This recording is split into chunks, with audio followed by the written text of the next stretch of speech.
আজকে আমরা ঋগ বৈদিক যুগ নিয়ে আলোচনা করব। ঋগ বৈদিক যুগ আনুমানিক 1500 খ্রিস্টপূর্বাব্দ থেকে 600 খ্রিস্টপূর্বাব্দ পর্যন্ত বিস্তৃত ছিল।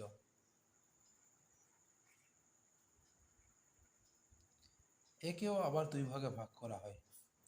একটা হচ্ছে প্রাথমিক ঋগ বৈদিক যুগ, যেটা 1500 খ্রিস্টপূর্বাব্দ থেকে 1000 খ্রিস্টপূর্বাব্দের মধ্যে বিস্তৃত। আবার হচ্ছে পরবর্তী ঋগ বৈদিক যুগ, যেটা 1000 থেকে 600 খ্রিস্টপূর্বাব্দের মধ্যে বিস্তৃত। ঋগ বৈদিক যুগকে সহজভাবে বুঝতে হলে আমাদেরকে কয়েকটা বিষয়ের উপর বিশেষ করে গুরুত্ব দিতে হবে। আমরা জানি সিন্ধু সভ্যতার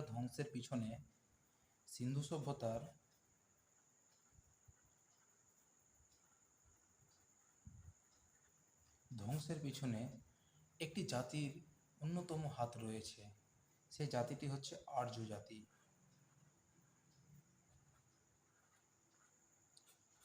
আর্য একটি জাতি বলতে বোঝায় যে আর্য ভাষা গোষ্ঠীভুক্ত একটি জাতি। যদি আসে পরীক্ষায় প্রশ্ন যে আর্য কি, তো আর্য হচ্ছে একটি ভাষা, যে ভাষা গোষ্ঠীভুক্ত জাতিরা বারবার আক্রমণ করে সিন্ধু সভ্যতাকে প্রায় ধ্বংসের মুখে ঠেলে দিয়েছিল। সিন্ধু সভ্যতার ধ্বংসের পরেই আমাদের ভারতবর্ষে ঋগ বৈদিক যুগের সূচনা হয়। ঋগ বৈদিক যুগকে বুঝতে অনেকেরই অসুবিধা হয়। তাহলে আমরা কয়েকটা বিষয়ের উপর বিশেষ নজর দিয়ে এই সমস্ত ঋগ বৈদিক যুগটাকে জেনে নেব। তার মধ্যে একটি অন্যতম হচ্ছে যে আর্য জাতির আদি বাসস্থান কোথায় ছিল।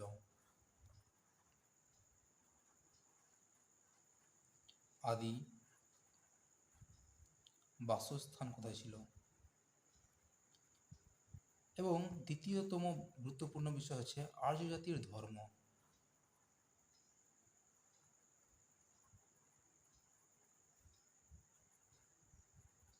তৃতীয় হচ্ছে এই সময় বা ঋগ বৈদিক যুগের সাহিত্য।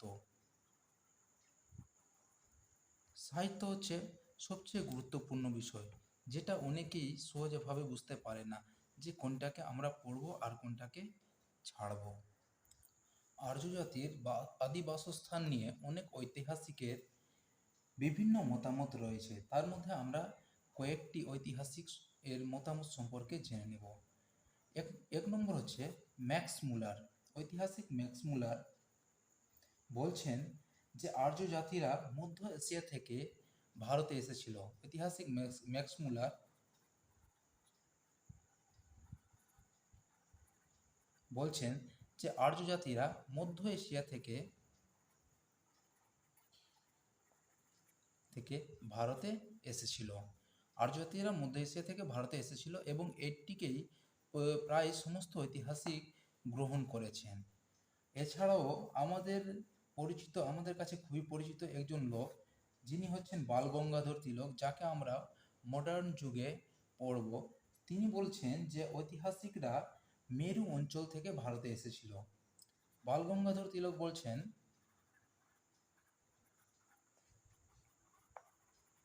বলছেন যে ঐতিহাসিকরা মেরু অঞ্চল থেকে ভারতে এসেছিল।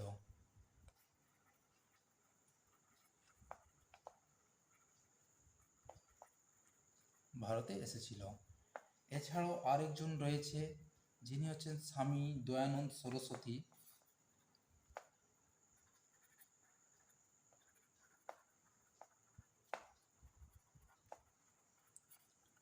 যাকে আমরা মডার্ন যুগে পড়ব, যে ইনি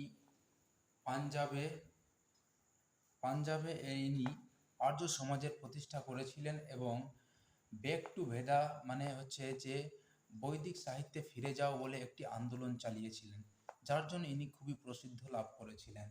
ইনি বলছেন যে আর্য জাতিরা তিব্বত থেকে ভারতে এসেছিল।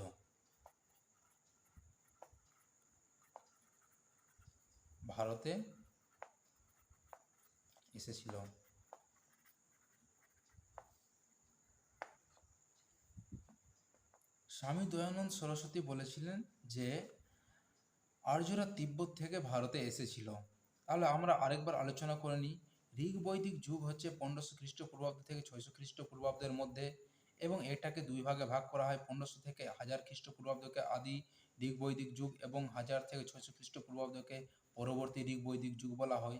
আর আমাদের ঋগ বৈদিক যুগকে বিশেষভাবে বোঝার জন্য, সহজভাবে বোঝার জন্য আমরা তিনটি বিষয়ের উপর সবচেয়ে বেশি গুরুত্ব দিব। এক নম্বর হচ্ছে যে আর্য জাতির আদি বাসস্থান কোথায় ছিল সে সম্পর্কে জেনে নিব। দ্বিতীয় হচ্ছে যে আর্য জাতির ধর্ম কী রকম ছিল এবং এই সময়কার সাহিত্য কী রকমের ছিল এবং কী কী রচনা করা হয়েছিল। আর্য জাতির আদি বাসস্থান সম্পর্কে ঐতিহাসিক ম্যাক্স মুলার বলেছেন যে মধ্য এশিয়া থেকে তারা ভারতে এসেছিল, এবং আমাদের কাছে সুপরিচিত, খুবই ভালোইভাবে পরিচিত বাল গঙ্গাধর তিলক বলছেন যে মেরু অঞ্চল থেকে ভারতে এসেছিল, এবং স্বামী দয়ানন্দ সরস্বতী বলছেন যে তারা তিব্বত থেকে ভারতে এসেছিল। এবার আমরা আলোচনা করব আর্য জাতির ধর্ম নিয়ে।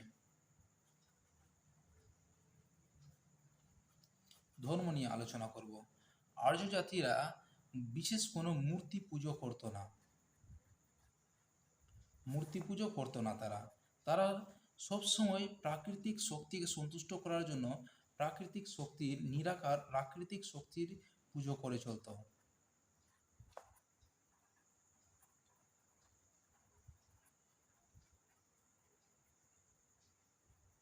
প্রাকৃতিক শক্তির পুজো করত। আর্যরা প্রাকৃতিক শক্তিকে পুজো করত। তাদের মধ্যে অন্যতম কয়েকটি দেবতা হচ্ছে, এক নম্বর হচ্ছে ইন্দ্র। ইন্দ্র হচ্ছে বৃষ্টির দেবতা এবং প্রধান দেবতা। আর্য জাতির প্রধান দেবতা ছিল ইন্দ্র। ইন্দ্রের পরে দেবতা হচ্ছে অগ্নি, হচ্ছে আগুনের দেবতা।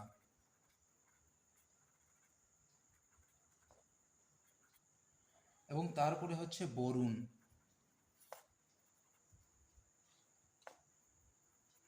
বরুণ হচ্ছে জলের দেবতা।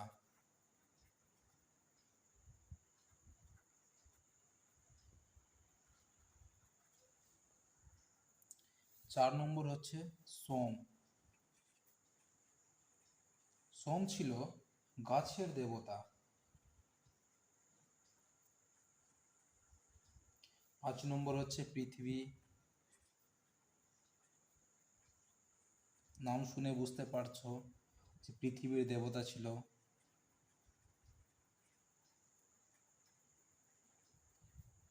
ছয় নম্বর হচ্ছে সরস্বতী।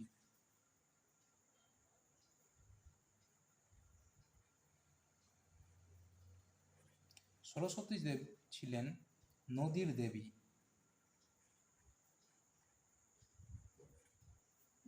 এরপরে আমরা আলোচনা করব বৈদিক সাহিত্যকে নিয়ে, ঋগ বৈদিক যুগের সাহিত্যকে নিয়ে।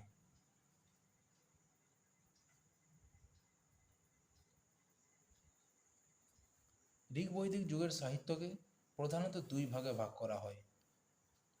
একটা হচ্ছে শ্রুতি,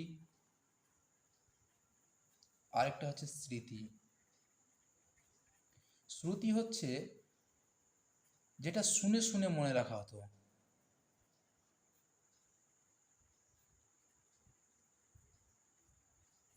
এবং স্মৃতি হচ্ছে যেটা ভাবার সঙ্গে সঙ্গে লিখিত রূপে প্রকাশ করা হয়েছিল, লিখিত আকারে প্রকাশ করা হয়েছে। শ্রুতির রচনা, শ্রুতি যেটা হচ্ছে, যেটা শুনে শুনে মনে রাখা হচ্ছে, সেটা আগে সবচেয়ে প্রাচীনতম বৈদিক যুগে সৃষ্টি হয়েছিল। এর সৃষ্টিটা সবচেয়ে আগে হয়েছিল। এর সৃষ্টি আনুমানিক হচ্ছে 1500 খ্রিস্টপূর্বাব্দ থেকে 1000 খ্রিস্টপূর্বাব্দের মধ্যে, এবং স্মৃতিটা হচ্ছে পরবর্তী ঋগ বৈদিক যুগের লেখা বইগুলি, যেটা 1000 থেকে 600 খ্রিস্টপূর্বাব্দের মধ্যে রচনা করা হয়েছিল। শ্রুতি হচ্ছে যেটা শুনে শুনে মনে রাখা হতো, সেটা হচ্ছে বেদ। বেদের অপর নাম শ্রুতি, আমরা সবাই জানি। বেদকে প্রধানত চার ভাগে ভাগ করা হয়। এটা হচ্ছে ঋগ্বেদ, এটা হচ্ছে সামবেদ, একটা আছে যজুর্বেদ,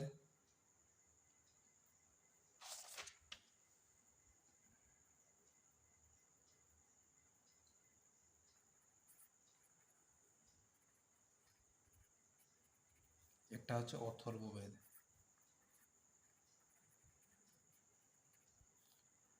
প্রত্যেকটি বেদকে আবার 4 ভাগে ভাগ করা হয়।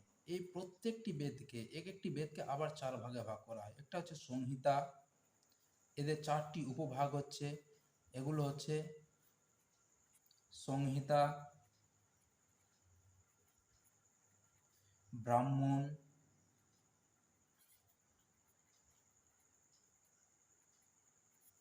আরণ্যক এবং উপনিষদ।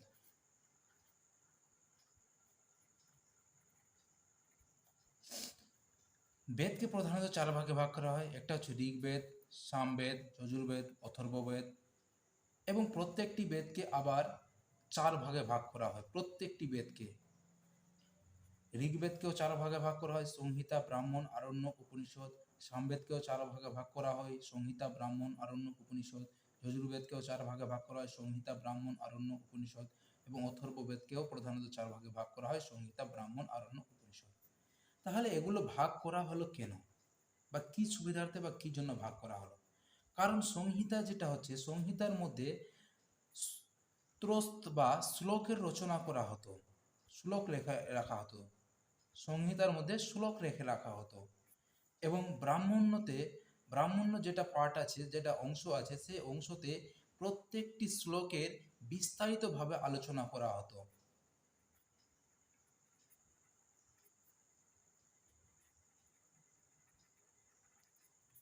এবং আরণ্যক হচ্ছে যে যে সময়ে এই বেদ লেখা হচ্ছে, সেই সময়ের অরণ্যের জীবন কিভাবে কাটাবে একজন ঋষিমুনি, তার ব্যাপারে আলোচনা করা হতো।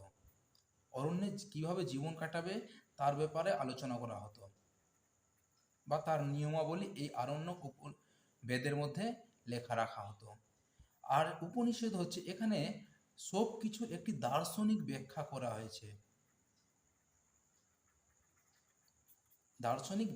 হয়েছে, যেহেতু প্রত্যেকটি বেদের শেষ ভাগ হচ্ছে উপনিষদ, তাই আমরা একে বেদান্ত বলে জানি। বেদান্ত মানে বেদের অন্ত। যদি প্রশ্ন আসে যে এই বেদগুলির মধ্যে সবচাইতে প্রাচীনতম কোনটি আছে, তাহলে হবে সবচাইতে প্রাচীনতম হবে ঋগ্বেদ। সবচাইতে প্রাচীনতম হবে ঋগ্বেদ। এর সৃষ্টিকাল হচ্ছে 1500 খ্রিস্টপূর্বাব্দ থেকে 1200 খ্রিস্টপূর্বাব্দের মধ্যে। প্রথম দিকে এটি লিখিত আকারে প্রকাশ করা হতো না, এটিকে শুনে শুনে মনে রাখা হতো। এবং পরবর্তীকালে শেষের সময় যখন এর মধ্যে অনেক মানে কি আছে, ঠিকঠাক করে যাতে পরিবর্তন না হয়ে যায় কোনো কিছু, তার জন্য পরবর্তীকালে এটাকে আবার লিখতে শুরু করা হয় বা লিখিত আকারে রূপ দেওয়া হয়। আর তারপরে হচ্ছে এইসব যে আছে সামবেদ, যজুর্বেদ, অথর্ববেদ, এগুলি পরবর্তী ঋগ্বৈদিক যুগে রচনা করা হয়েছিল। এবার আমরা এক একটা নিয়ে আলোচনা করব। ঋগ্বেদ ঋগ্বেদ ঋগ ঋগ ঋগ্বৈদিক যুগে মানে প্রথম দিকে এই বেদটি রচনা করা হয়েছিল। ঋগ্বেদের যেটা সংহিতা পাঠ আছে, সংহিতা পাঠের মধ্যে আনুমানিক বা যেটা পাওয়া গেছে 1028খানা শ্লোক পাওয়া গেছে, 1028টি শ্লোক পাওয়া গেছে। আর ঋগ্বেদ হচ্ছে সবচেয়ে প্রাচীনতম। এবং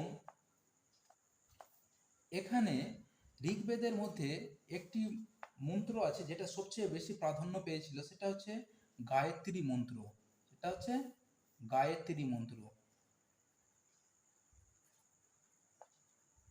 এই মন্ত্রটা সাবিত্রীর উদ্দেশ্যে পাঠ করা হয়েছিল।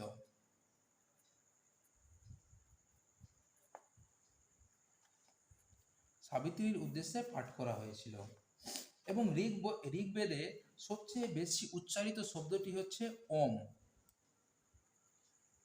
ওম শব্দটি সবচাইতে বেশি বার উচ্চারিত হয়েছে, প্রায় 1028 বার উচ্চারিত হয়েছে। ঋগ্বেদের মধ্যে যে 1028খানা শ্লোক আছে, এই শ্লোকটি আবার 10টি খণ্ডে বিভক্ত। 10টি খণ্ডে বিভক্ত মানে 10টি পার্টের মধ্যে বিভক্ত আছে। প্রত্যেকটি পার্টকে মণ্ডল বলা হয়, এক একটি মণ্ডল বলা হয়, বা প্রত্যেকটি পার্টকে মণ্ডল বলা হয়। এই মণ্ডলগুলির মধ্যে সপ্তম মণ্ডলে 7 নম্বর মণ্ডলে আমরা 10 রাজার যুদ্ধ সম্পর্কে জানতে পারি।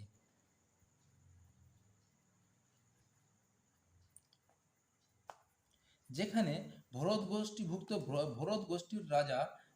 গোষ্ঠীর রাজা সুদাসের সঙ্গে অন্যান্য 10টি রাজার যুদ্ধ হয়েছিল। ভরত গোষ্ঠীর রাজা সুদাসের সঙ্গে 10টি রাজার অন্যান্য তার প্রতিপক্ষ হিসাবে বা তার বিপক্ষে 10টি রাজার যুদ্ধ হয়েছিল, সম্মিলিত বাহিনীর যুদ্ধ হয়েছিল। এখানে সুদাসের জয় হয়েছিল। এরপরে আমরা আলোচনা করব সামবেদকে নিয়ে।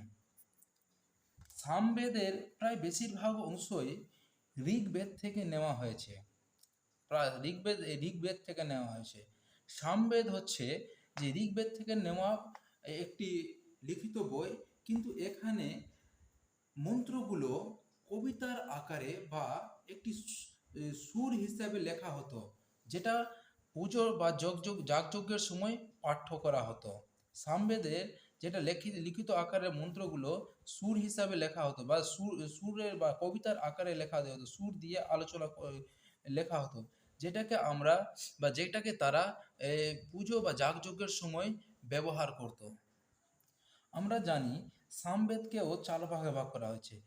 একটা হচ্ছে সংহিতা, ব্রাহ্মণ, আরণ্যক, উপনিষদ। সংহিতা পাঠের মধ্যে প্রায় 1810 খানা মন্ত্র রয়েছে।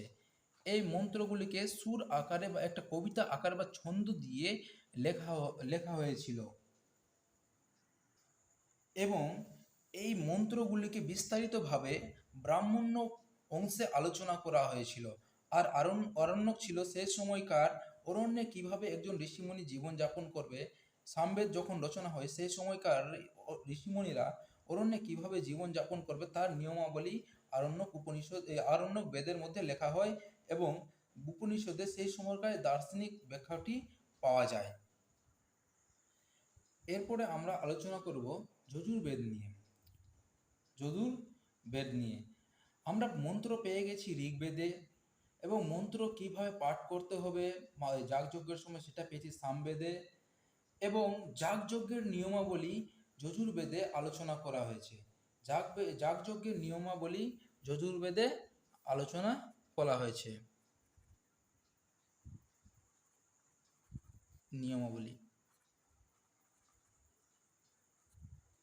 যজুর্বেদের মধ্যে আলোচনা করা হয়েছে। যজুর্বেদের সংহিতা পাঠে প্রায় 1549টি যজুর্বেদের সংহিতা পাঠের মধ্যে প্রায় 1549খানা মন্ত্র লেখা আছে বা শ্লোক লেখা আছে, এবং এই শ্লোকের বিস্তারিত রূপ আলোচনা করা হয়েছে ব্রাহ্মণ্য অংশে। এবং যখন যজুর্বেদ লেখা হয় সেই সময়ে ঋষিমুনিরা কিভাবে অরণ্যের মধ্যে জীবন যাপন করবে সেই সম্পর্কে লেখা হয়েছে অরণ্যক উপনিষদে, এবং তার দার্শনিক ব্যাখ্যা, সমস্ত কিছু দার্শনিক ব্যাখ্যা পেয়েছি আমরা উপনিষদের মধ্যে। এবার হচ্ছে অথর্ববেদকে নিয়ে আলোচনা। অথর্ববেদের মধ্যে যুদ্ধবিদ্যা সম্পর্কে আমরা জানতে পারি। যুদ্ধবিদ্যা সম্পর্কে আমরা বিশেষভাবে যেটা জানতে পারি সেটা হচ্ছে যুদ্ধবিদ্যা। অথর্ববেদের মধ্যে আমরা বিশেষভাবে জানতে পারি সেটা হচ্ছে যুদ্ধবিদ্যা না, জাদুবিদ্যা সম্পর্কে আমরা জানতে পারি। যুদ্ধবিদ্যা হবে না, জাদুবিদ্যা সম্পর্কে আমরা জানতে পারি। অথর্ববেদের মধ্যে প্রায় 731খানা মন্ত্র লেখা আছে। 731খানা মন্ত্র লেখা আছে। এই মন্ত্রটি লেখা হচ্ছে প্রত্যেকটি বেদেরই মন্ত্রটা লেখা হয় সংহিতা পাঠের মধ্যে, যেটা উপভাগ করা হয়েছে। বেদের যেটা প্রধান ভাগ হচ্ছে ঋগ্বেদ, সামবেদ, যজুর্বেদ, অথর্ববেদ, এবং প্রত্যেকটি বেদেরই উপভাগ হচ্ছে সংহিতা, ব্রাহ্মণ, আরণ্যক, উপনিষদ। এই সংহিতা পাঠের মধ্যে প্রত্যেকটি বেদেরই শ্লোকগুলো রচনা করা হয়েছে। যেমন ঋগ্বেদে প্রায় 1028খানা শ্লোক আছে, এবং সেই শ্লোকের বিস্তারিতভাবে আলোচনা করা হয় ব্রাহ্মণ্য পাঠে। সামবেদের মধ্যে প্রায় 1810খানা শ্লোক আছে। সেই 1810খানার শ্লোকটি আমরা ব্রাহ্মণ্য পাঠের মধ্যে বিস্তারিতভাবে আলোচনা করে পাই। সামবেদ হচ্ছে ঋগ্বেদেরই একটি নেওয়া, মানে ঋগ্বেদ থেকে নেওয়া একটি বড় অংশ, এবং ঋগ্বেদেরই বড় অংশ নেওয়া হয়েছে সামবেদের মধ্যে। আর এটি এর মন্ত্রগুলো লেখা হয়েছে কবিতার আকারে, যেটা যাগযজ্ঞের সময় পাঠ করা হতো। আর যজুর্বেদ হচ্ছে যজুর্বেদ হচ্ছে যেখানে আমরা যাগযজ্ঞের নিয়মাবলী সম্পর্কে জানতে পারি। এবং এই প্রায় প্রায় 1549খানা শ্লোক পেয়েছি। সেই শ্লোকটা লেখা আছে সংহিতা পাঠের মধ্যে, এবং সেই শ্লোকের বিস্তারিত রূপ আলোচনা করা হয়েছে ব্রাহ্মণ্য পাঠের মধ্যে। এবং তারপরে আমরা অথর্ববেদে আমরা জাদুবিদ্যা সম্পর্কে জানতে পারি, এবং অথর্ববেদে প্রায় 731খানা শ্লোক লেখা হয়েছে। 731খানা শ্লোক লেখা হয়েছে, এবং সেই শ্লোকের বিস্তারিত রূপ আমরা ব্রাহ্মণ্য পাঠের মধ্যে পেয়ে থাকি।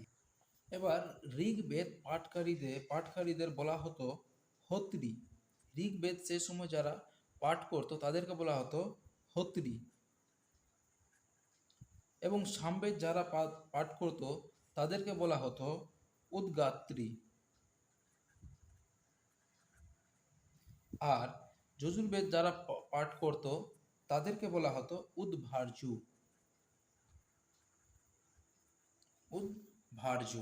আর অথর্ববেদ হচ্ছে এমন একটি বেদ যেটা শেষ শেষ মানে বেদের শেষ সংকলন। এখানে আর্যদের সঙ্গে সঙ্গে অনার্যদের সম্পর্কেও আলোচনা করা হয়েছে। আর্যদের সঙ্গে অনার্যদেরও সম্পর্কে আলোচনা করা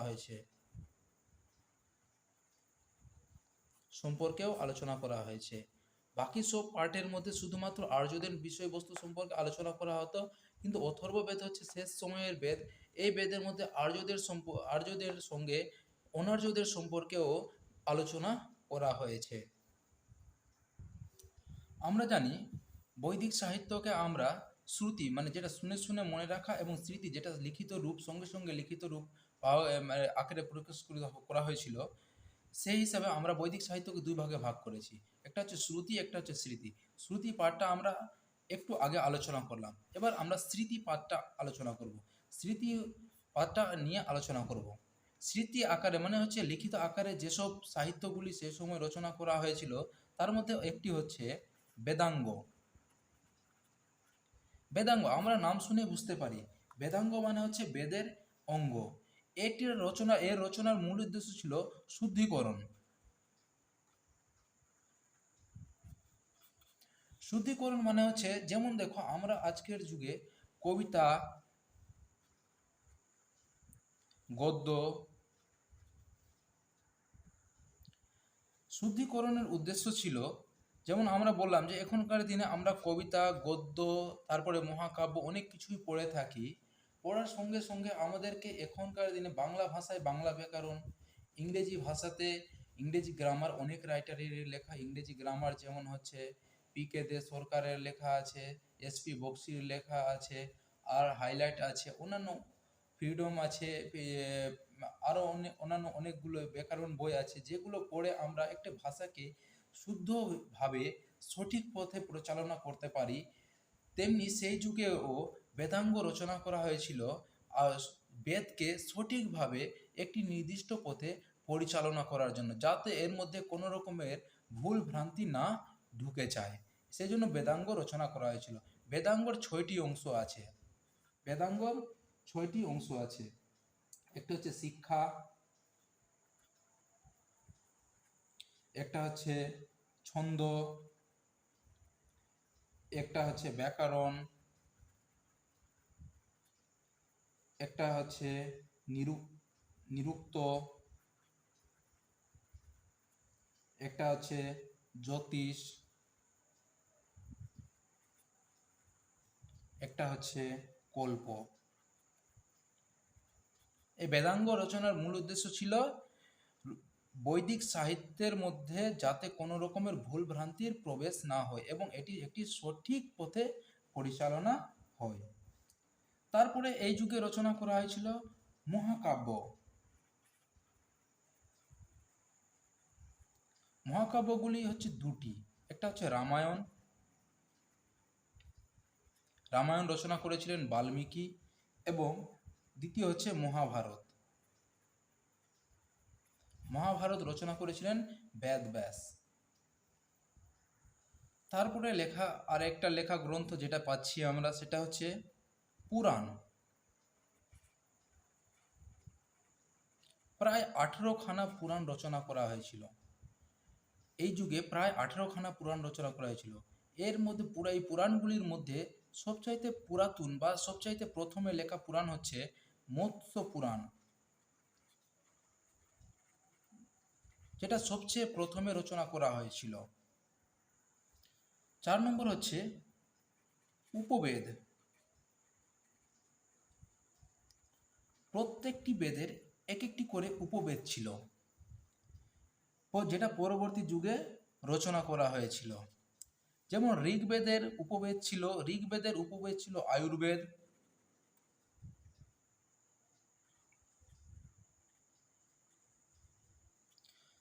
আয়ুর্বেদ। এখানে আমরা আয়ুর্বেদের মধ্যে আমরা চিকিৎসা বিজ্ঞান সম্পর্কে জানতে পারি। সামবেদের উপবেদ ছিল ধনুর্বেদ। যেখানে আমরা যুদ্ধবিদ্যা সম্পর্কে জানতে পারি।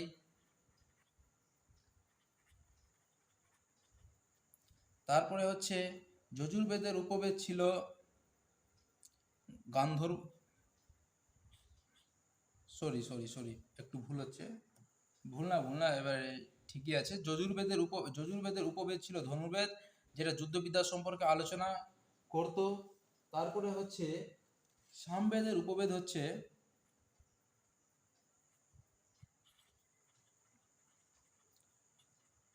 গান্ধর্ববেদ। গান্ধর্ববেদে আমরা সঙ্গীত সম্পর্কে আলোচনা পাই। আর 4 নম্বর হচ্ছে যেটা উপবেদ, যেটা লেখা হয়েছিল, সেটা হচ্ছে শিল্পবেদ। এটা হচ্ছে অথর্ববেদের উপবেদ, শিল্পবেদ, যেটা এই যুগের শিল্প সম্পর্কে বিস্তারিতভাবে আলোচনা করছে। এছাড়াও রচনা করা হয়েছিল স্মৃতি।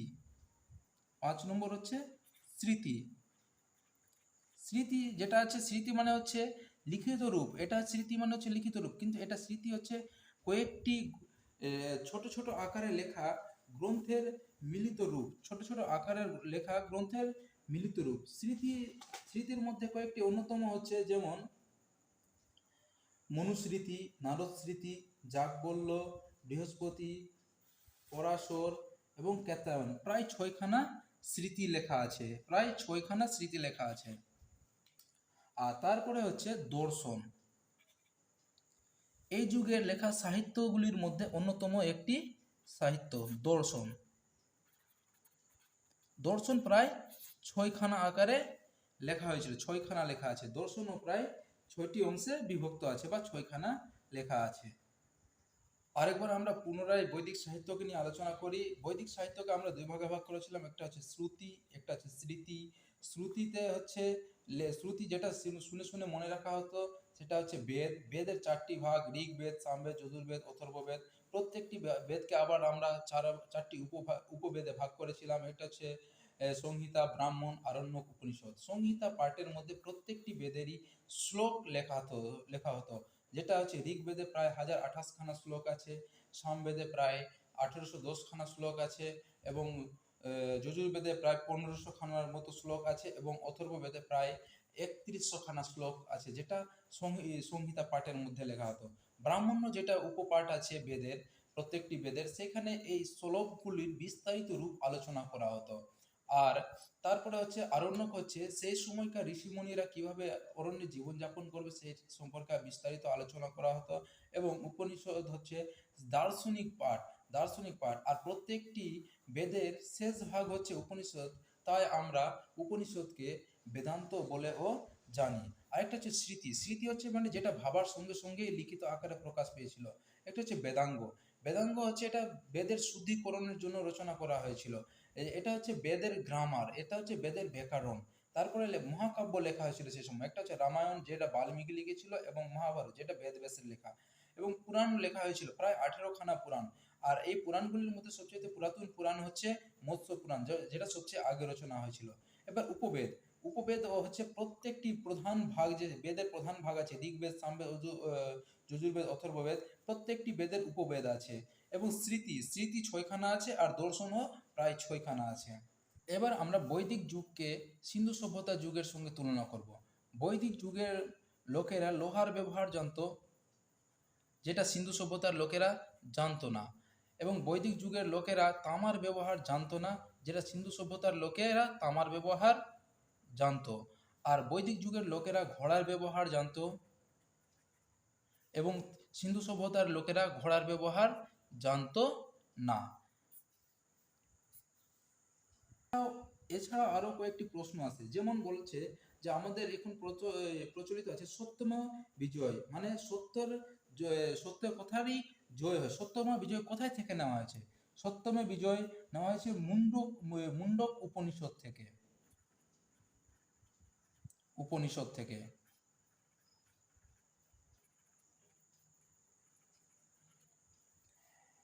সবচেয়ে বড় উপনিষদ হচ্ছে ছন্দগয়া। সবচেয়ে বড় উপনিষদ হচ্ছে ছন্দগয়া। এছাড়াও আমরা শর্ট নোট হিসাবে এখনকার, মানে তখনকার দিনের কিছু আরো আলোচনা করতে পারি, যেমন হচ্ছে সেই যুগে নিস্ক ও মোনা নামক দুটি মুদ্রার প্রচলন খুব বেশি ছিল, এবং রাজনৈতিক আধিপত্য সবচেয়ে বেশি বিস্তারিত করত সভা ও সমিতি নামে দুটি দল। সভা ও সমিতি নামে দুটি দল। এই হচ্ছে আমাদের ঋগ বৈদিক যুগের বিস্তারিত আলোচনা।